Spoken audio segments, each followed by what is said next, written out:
ಈ ಬದುಕು ಭಾಳ ಮಜಾ ಅದು. ಈ ಬದುಕು ಹೆಂಗೆ ಕರಿತಾರೆ ಜನ ಎಲ್ಲ, ಇದು ಮ್ಯಾಥಮೆಟಿಕ್ಸ್ ಅಂತಾರೆ. ಬದುಕು ಒಂದು ಮ್ಯಾಥಮೆಟಿಕ್ಸ್.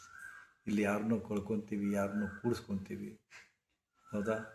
ಯಾರಿಗೋ ದೂರ ಮಾಡ್ತೀವಿ, ಯಾರನ್ನೋ ಹತ್ತಿರ ಕರ್ಕೊತೀವಿ. ಇದೊಂದು ಗಣಿತ ಇದು, ಹೌದಾ? ಎಷ್ಟೋ ಜನ ನಾನು ಅವನನ್ನು ಪ್ರೀತಿ ಮಾಡ್ತೀನಿ, ಅವನ ನನ್ನ ಹತ್ತಿರ ಬರಬೇಕು ಅಂತಾರೆ. ಎಷ್ಟೋ ಜನ ಅವನು ಹೇಟ್ ಮಾಡ್ತೀನಿ, ಅವನು ದೂರ ಹೋಗಬೇಕು ಅಂತಾರೆ. ಸೊ ಇಲ್ಲಿ ಬರೋದು ಸಮಸ್ಯೆ ಏನಪ್ಪ ಅಂದ್ರೆ, ತಾಯಂದಿರು ತಮ್ಮ ಮಕ್ಕಳು ಯಾರನ್ನೋ ಪ್ರೀತಿ ಮಾಡ್ತಾ ಇದ್ದಾರೆ. ಅವರು ಪ್ರೀತಿ ಮಾಡೋ ಹುಡುಗ ಆಕೆ ಹಿಡಿಸ್ಯಾನ, ಆದ್ರೆ ಇವ್ರಿಗೆ ಹಿಡಿಸ್ತಾ ಇಲ್ಲ ತಂದೆ ತಾಯಿಗಳಿಗೆ. ಯಾಕೆಂದರೆ ಧರ್ಮ ಜಾತಿ ಅಂತಿರ್ತಾವಲ್ಲ, ನಾವು ಬಾಂಡಿಂಗ್ ಹಾಕ್ಕೊಂಡ್ರಿ ನಾವು, ಹೌದಾ? ಕಾರಣ ಅದು ಬೇಡ ಅಂತಾರೆ. ಆಕೆ ಅಪತ್ಯ ಆಗುತ್ತೆ ಮಗಳಿಗೆ. ನಿಮ್ಮನ್ನು ಬಿಟ್ಟೇನೋ ಅವ್ನು ಬಿಡಲ್ಲ ಅಂತಾರೆ. ಇವರಿಗೆ ಟೆನ್ಷನ್ ಆಗುತ್ತೆ, ತ್ರಾಸಾಗತ್ತೆ, ದುಃಖ ಆಗ್ತದೆ, ಏನು ಮಾಡಬೇಕು ಅನ್ನಿಸ್ತದೆ. ಕಾರಣ ನಮ್ಮ ಕಡೆ ಬರ್ತಾರೆ, ಹೌದಾ? ನನ್ನ ಮಗಳಿಗೆ ಹೀಗೆ ಯಾರೋ ಒಬ್ಬ ಗಂಟು ಬಿದ್ದಾನ, ಅಥವಾ ಇವಳು ಅವ್ನ ಗಂಟು ಹಾಕೊಂಡ್ರೆ ಗೊತ್ತಿಲ್ಲ, ಅವನು ಬಿಟ್ಟು ಇರೋದು ಅಂತಾಳೆ, ಅದು ನಮ್ಗೆ ಹಿಡಿಸೋದಿಲ್ಲ ಅವ. ಅದಕ್ಕೆ ಅವರಿಬ್ಬರನ್ನು ದೂರ ಮಾಡಬೇಕಲ್ಲ, ಏನು ಮಾಡ್ತೀರಿ ಅಂತ ಬರ್ತಾರೆ. ಏನು ಮಾಡೋದು? ಅದೇ ಥರ ಬೇರೆ ಪ್ರಸಂಗದೊಳಗೆ ಒಬ್ಬಕ್ಕೆ ಹೆಣ್ಮಗಳು ಬರ್ತಾಳೆ. ನನ್ನ ಗಂಡ ಇದುವರೆಗೆ ಸುಮಾರು 7-8 ವರ್ಷ ಆಗಿ ಮದುವೆಯಾಗಿ ಭಾಳ ನನ್ನ ಕೂಡ ಚೆಂದಿದ್ದ, ಆದ್ರೆ ನಾನು ಲೇಟಾಗಿ ತಿಳ್ಕೊಂಡೆ ಏನೋ ಗೊತ್ತಿಲ್ಲ, ಈಗ ಅವ ಮತ್ತೊಬ್ಬಕ್ಕೆ ಕೂಡ ಅದಾನ ಅನ್ನೋದು ನನಗೆ ಪಕ್ಕ ಗೊತ್ತಾಗೈತಿ. ಇದುವರೆಗೆ ಬರೀ ಸಂಶಯ ಇತ್ತು, ಹೊಗೆ ಆಡ್ತಿತ್ತು, ಈಗ ಬೆಂಕಿನ ಹತ್ತಿತ್ತು ನನಗೆ. ಹೊಗೆ ಆಡ್ತಿತ್ತು, ಈಗ ಬೆಂಕಿ ಐತಿ ಅನ್ನೋದು ಗೊತ್ತಾಗೈತಿ. ಅದಕ್ಕೆ ಇಬ್ಬರು ದೂರ ಆಗಬೇಕು.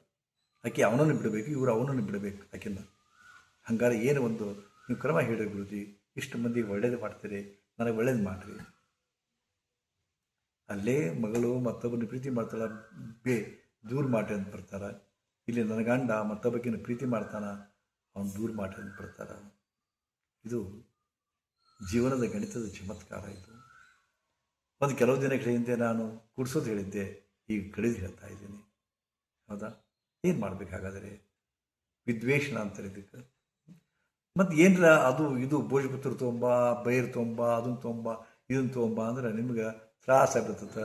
ಗೊತ್ತೇ ಆಗೋದಿಲ್ಲ ಯಾವ ಬೇರೆ ಎಲ್ಲದವ, ಮಂತ್ರ ಹೆಂಗೆ ಮಂತ್ರಿಸ್ಬೇಕು ಇವೆಲ್ಲ ಗೊತ್ತೇ ಆಗೋದಿಲ್ಲ. ಅದಕ್ಕೆ ಅತ್ಯಂತ ಸರಳಾತಿ ಸರಳ, ವಿರಳಾತಿ ವಿರಳ ಕ್ರಮಗಳನ್ನು ನಿಮಗೆ ಹೇಳ್ತಾ ಇದ್ದೀನಿ. ಏನು ಮಾಡಬೇಕು, ಏನು ಮಾಡಬೇಕು ಕೇಳಿ. ರಾತ್ರಿ ಮಲಗ್ತಿರ್ಬೇಕಾದ್ರೆ 2 ಕಾಗದದ ತುಂಡುಗಳನ್ನು ತೆಗೆದುಕೊಳ್ಳಿ.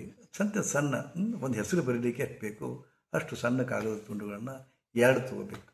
ಒಂದರಲ್ಲಿ ಅವ್ರ ಹೆಸರು ಅಂದರೆ ನಿಮ್ಮ ಹುಡುಗಿ ಯಾರನ್ನು ಪ್ರೀತಿ ಮಾಡ್ತಾರೆ ಅವ್ರ ಹೆಸರು. ಮತ್ತೊಂದರಲ್ಲಿ ನಿಮ್ಮ ಹುಡುಗಿಯ ಹೆಸರು, ನಿಮ್ಮ ಮಗಳ ಹೆಸರು. ಅದೇ ಥರ ನಿಮ್ಮ ಇದು ವಿವಾಹಿತೆಯ ಸಮಸ್ಯೆ ಆಗಿದ್ದರೆ ನಿಮ್ಮ ಗಂಡನ ಹೆಸರು, ಅವ ಪ್ರೀತಿ ಮಾಡ್ತಕ್ಕಂಥ ಆಕೆಯ ಹೆಸರು. ಇವು ವಿದ್ವೇಷ ಮಾಡ್ತಕ್ಕಂಥ 2 ಹೆಸರುಗಳು. ಇವೆರಡನ್ನು ಬಿಳಿ ಕಾಗದದೊಳಗೆ ಕರಿ ಪೆನ್ನಿಲ್ಲೇ ಬರೆದು ಇಟ್ಕೊಳ್ಳಿ, ಹೌದಾ? ಕರಿ ಪೆನ್ನಿಲ್ಲೇ ಬರೆದು ಇಟ್ಕೊಂಡು 2 ಇಲ್ಲಿ ಅವ್ರ ಹೆಸರದ, ಇಲ್ಲಿ ಇವ್ರ ಹೆಸರದ, 2 ಕೂಡಿಸ್ತೀರಿ. 2 ಅಕ್ಷರ ಬರೆದಿದ್ದೀರಿ, 2 ಕೂಡಿಸಿ ಅದನ್ನು ಮಡಿಸ್ತೀರಿ. ಮಡಿಸಿದ ಮೇಲೆ ಒಂದು 2 ಚಮಚ ಉಪ್ಪು ಹಾಕ್ತೀರಿ. ಅದಕ್ಕೆ ಉಪ್ಪು ಹಾಕಿ ಆ ಚೀಟಿ ಕೈ ಹಿಡ್ಕೊತೀರಿ ಎಡಗೈಯಾಗ, ಅದ್ರ ಮೇಲೆ 2 ಚಮಚ ಉಪ್ಪು ಹಾಕ್ತೀರಿ. 2 ಚಮಚ ಉಪ್ಪು ಹಾಕಿ ದೇವ್ರ ಹೆಸರು ಹೇಳಿ, ದೇವರೇ ನನ್ನ ಗಂಡ ಮತ್ತೊಬ್ಬರಿಗೆ ಕೂಡ ಸಂಪರ್ಕ ಇದ್ದದ್ದಕ್ಕೆ ನನ್ನ ಮನಸ್ಸು ಘಾಸಿಗೊಂಡದ. ಸೊ ನನ್ನ ಗಂಡ ಆತನನ್ನು ಆಕೆಯನ್ನು ಬಿಡಬೇಕು, ಆಕೆಯನ್ನು ಬಿಡಬೇಕು ಅನ್ನಬಾರ್ದು, ಬಿಟ್ಟಿದ್ದಾಳೆ. ನನ್ನ ಗಂಡ, ಆಕೆ ಹೆಸರು ಹಾಕಿರ್ಬೇಕು. ನನ್ನ ಗಂಡ ಏನು ಪ್ರದೀಪ, ಆಕೆ ಎಂಥದ್ದು ಸುಲೋಚನಾ, ಹೀಗೆ ಇಲ್ಲಿ ಪ್ರದೀಪ, ಇಲ್ಲಿ ಸುಲೋಚನಾ 2 ಕೂಡಿಸ್ತೀರಿ, ಮಡಿಸಿದ ಮೇಲೆ ಅದ್ರ ಮೇಲೆ ಇಡ್ತೀರಿ. ಕೈ ಮೇಲೆ ಇಟ್ಟು 2 ಚಮಚ ಉಪ್ಪು ಹಾಕ್ತೀರಿ, ಕೈಲಿ ಹಿಡಿತೀರಿ, ಸಂಕಲ್ಪ ಮಾಡ್ಕೊತೀರಿ, ಶುದ್ಧ ಸಂಕಲ್ಪ ಮಾಡಿಕೊಂಡು ಒಂದು ಜಾರ್ ತಗೋರಿ ಅಥವಾ ಗ್ಲಾಸ್ ತೊಗೊಂಡು ಅದರೊಳಗೆ 3 ಚಮಚ ಉಪ್ಪು ಮತ್ತೊಂದು ಹಾಕಿದ್ದಿರಬೇಕು. ಇದಟ್ಟು ಉಪ್ಪಿರ್ತದೆ, ಅದನ್ನು ಕೂಡ ಹಾಕಿಬಿಡ್ರಿ. ಆ ಗ್ಲಾಸ್ನಾಗ ಹಾಕಿ ರಾತ್ರಿ ಇಡೀ ಅದನ್ನು ನೆನೆಯಿಟ್ಟು ಮಾರನೇ ದಿವಸ ಅದನ್ನು ಕಮೋಡ್ನ್ಯಾಗ ಹಾಕಿಬಿಡ್ರಿ. ಹೌದು, ಸಂಕಲ್ಪ ಭಾಳ ಮುಖ್ಯದ. ಉಪ್ಪು ನಿಮ್ಮ ಪ್ರತಿಯೊಂದು ಸಮಸ್ಯೆಯನ್ನು ನಿವಾರಣೆ ಮಾಡ್ತಕ್ಕಂಥ ಅದ್ಭುತವಾದ ಗುಣಶಾಲಿ ವಸ್ತು ಅದು.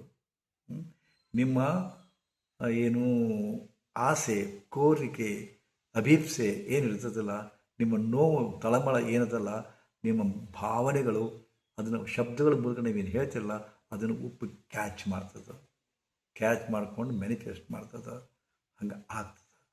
ಇದನ್ನು ಮತ್ತೆ 51 ದಿವಸ ಮಾಡಬೇಕು. ಇಷ್ಟೇ. ಇಬ್ಬರು ಹೆಸರು ಬರೀರಿ. ಇಬ್ಬರು ಹೆಸರು ಬರೆದು ಇದಕ್ಕೆ ಇನ್ನಷ್ಟಪ್ಪ ಅಂತಂದ್ರೆ ಒಂದು ಪಿನ್ನರ ಒಂದು ಲವಂಗರ ಸೂಚ್ರಿ, ಅದನ್ನು ಮತ್ತೆ ಮಡಚ್ರಿ. ಇದನ್ನು ಮಡಚಿ ಕೈಯಾಗಿ ಹಿಡ್ಕೋರಿ, ಉಪ್ಪು ಹಾಕಿರಿ. ಒಂದು ಇದ್ರೊಳಗೆ ಅಲ್ಲಿ ಉಪ್ಪು ಹಾಕಿರ್ತೀರಿ, 2 ಚಮಚೆ ಉಪ್ಪು ಅಲ್ಲಿ ಹಾಕಿರ್ತೀರಿ, 2 3 ಚಮಚೆ. ಹೌದಾ? ಒಂದು ಕಾಜಿನ ಜಾರ್ ಇರಬೇಕು, ಅದು ಕಾಜಿನದೇ ಆಗಬೇಕದು. ಕಾಜಿನ ಜಾರು ಅಥವಾ ಕಾಜಿನ ದೊಡ್ಡ ಗ್ಲಾಸು ಅದರೊಳಗೆ ಹಾಕಿಟ್ಟಿರ್ತೀರಿ. ಇದನ್ನು ಸಂಕಲ್ಪ ಮಾಡಿಕೊಂಡು ಉಪ್ಪಿನ ಸಮೇತ ಆ ಜಾರ್ನೊಳಗೆ ಹಾಕ್ತೀರಿ.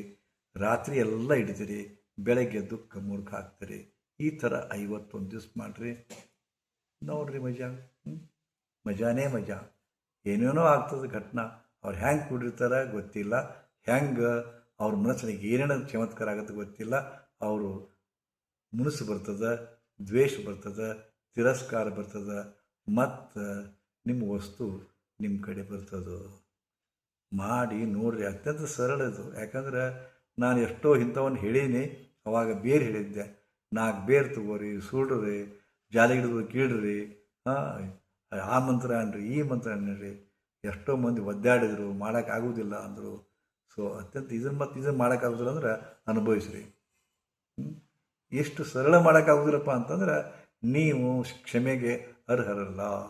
ನಿಮಗೆ ಬಗೆಹರಿಸ್ಕೊಳ್ಳೋದು ಬೇಕಾಗಿಲ್ಲ, ಒದ್ದಾಡ್ರಿ ಅಷ್ಟೇ. ಸೊ ಮಾಡ್ತೀರಾ? ಮಾಡಿ ನನಗೆ ಹೇಳಿ. ಮುಗಿಸೋಕ್ಕಿಂತ ಮುಂಚೆ ನಾನೊಂದು ವಸ್ತುವನ್ನು ಮರೆತಿದ್ದೆ. ಏನಪ್ಪ ಅಂತಂದರೆ, ಉಪ್ಪಿನ ಕೂಡ ಒಂದಿಷ್ಟು ಎಣ್ಣೆ ಹಾಕಬೇಕು. ಅದು ಎಂಥದೇ ಎಣ್ಣೆ ಆಗ್ಬೋದು, ಕುಸುಬೆ ಎಣ್ಣೆ ಆಗ್ಬೋದು, ಕೊಬ್ಬರಿ ಎಣ್ಣೆ ಆಗ್ಬೋದು, ಗಾಣದ ಎಣ್ಣೆ ಆಗ್ಬೋದು, ಶೇಂಗಾದ ಎಣ್ಣೆ ಆಗ್ಬೋದು. 2 ಚಮಚ ಉಪ್ಪು ಹಾಕಿರ್ತಿರಲ್ಲ, ಅದ್ರ ಕೂಡ ಸ್ವಲ್ಪ ಎಣ್ಣೆ ಹಾಕಿರ್ರಿ. ಎಣ್ಣೆ ಹಾಕಿ ಇದನ್ನು ನೀವು ಹಾಕಿ ಅದ್ರ ಕೂಡ ಮುಚ್ಚಿಟ್ಟು ಬೆಳಗ್ಗೆ ಅದನ್ನು ಕಮ್ಮೋಡಕ್ಕೆ ಚೆಲ್ಲಿ ಬಿಡ್ರಿ. ಸೊ ನಾನು ಮರೆತು ಬಿಟ್ಟಿದ್ದೆ. ಹೇಳ್ತಾ ಇದನ್ನು ಕೂಡ ಮಾಡಿ. ತುಂಬ ಚೆನ್ನಾಗಿದೆ ತಂತ್ರ, ಸರಳಿದೆ. ನಿಮ್ಮ ಅಭಿಪ್ರಾಯ ಈಡೇರಲಿ, ಕೋರಿಕೆ ಈಡೇರಲಿ, ಮತ್ತು ನಿಮ್ಮ ಮುಖದೊಳಗೆ ನಗು ಮೂಡಿ ಬರಲಿ ಅನ್ನೋ ಮಾತನ್ನು ಹೇಳ್ತಾ, ಶ್ರೀ ಗುರುದೇವ್.